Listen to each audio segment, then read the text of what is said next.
Assalamualaikum warahmatullahi wabarakatuh. Halo semuanya, perkenalkan nama saya Revi Manilina Muntaha, mahasiswa dari Fakultas Syariah dan Hukum jurusan Ilmu Hukum. Dibuatnya video ini yaitu untuk memenuhi ujian akhir semester mata kuliah Hukum Acara Peradilan Agama yang diampu oleh Bapak Abdul Mufti Al-Basyari SHMH. Di dalam video ini, saya ingin mengajak teman-teman semuanya untuk menyelami sebuah fenomena yang terjadi di masyarakat dan menjadi perbincangan hangat. Bahkan mulai masuk ke dalam ruang-ruang peradilan agama, yaitu ketika suami menggugat cerai istri karena merasa inferior secara ekonomi. Lalu, apakah ini sah menurut hukum? Bagaimana peradilan agama menyikapi hal ini? Teman-teman, beberapa waktu lalu viral sebuah unggahan di media sosial yang menceritakan curhatan seorang istri bekerja sebagai profesional dengan penghasilan yang besar. Sementara suaminya yang masih merintis usaha kecil justru malah menggugat cerai istrinya. Alasannya bukan karena sang istri selingkuh ataupun karena rumah tangga mereka tidak harmonis, melainkan karena sang suami merasa tidak mampu memenuhi peran tradisionalnya sebagai kepala rumah tangga. Bahkan di dalam curhatan itu, sang suami menyebut dirinya merasa tidak dihormati sebagai laki-laki karena istrinya menanggung seluruh kebutuhan rumah tangga mereka.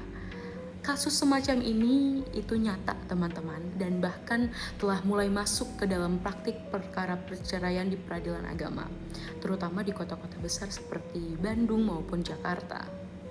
Secara sosiologis, masyarakat kita masih memegang teguh yang namanya norma bahwa suami adalah pencari nafkah utama.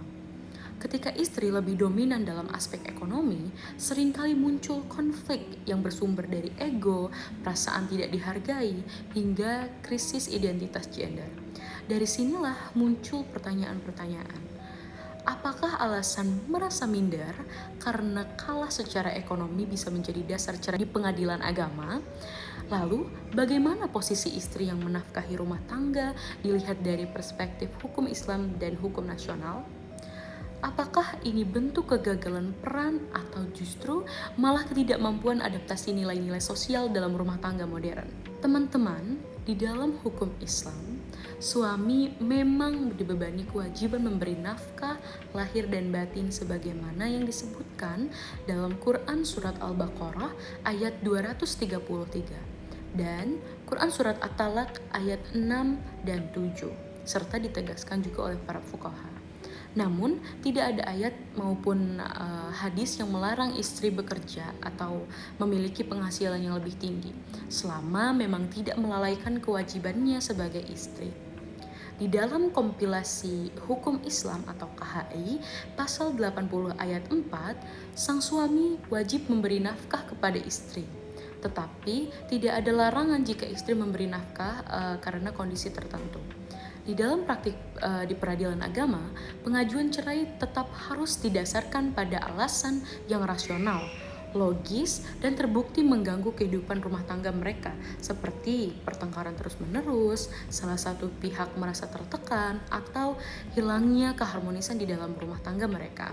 Menurut pendapat saya, teman-teman, perceraian karena sang suami merasa minder ketika sang istri memiliki penghasilan yang lebih besar, hal tersebut itu tidak proporsional dan bisa menjadi presiden yang buruk bagi lingkungannya dan maupun sistem hukum.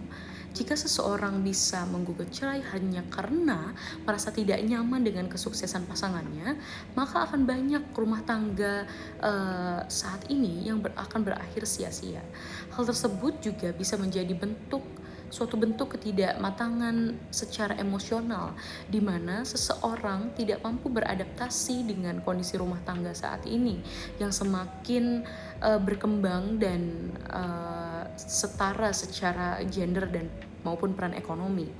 Dari perspektif Islam pun, istri yang memang bekerja dan membantu keuangan rumah tangga justru bahkan dinilai sebagai bentuk pengorbanan yang mulia, bukan sesuatu yang dianggap untuk merendahkan suami.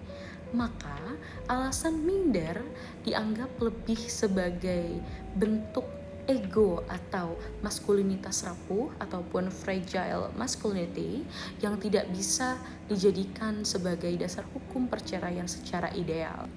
Dari sini pun kita bisa lihat bahwa sistem hukum, khususnya peradilan agama, perlu menyesuaikan dengan adanya realitas sosial.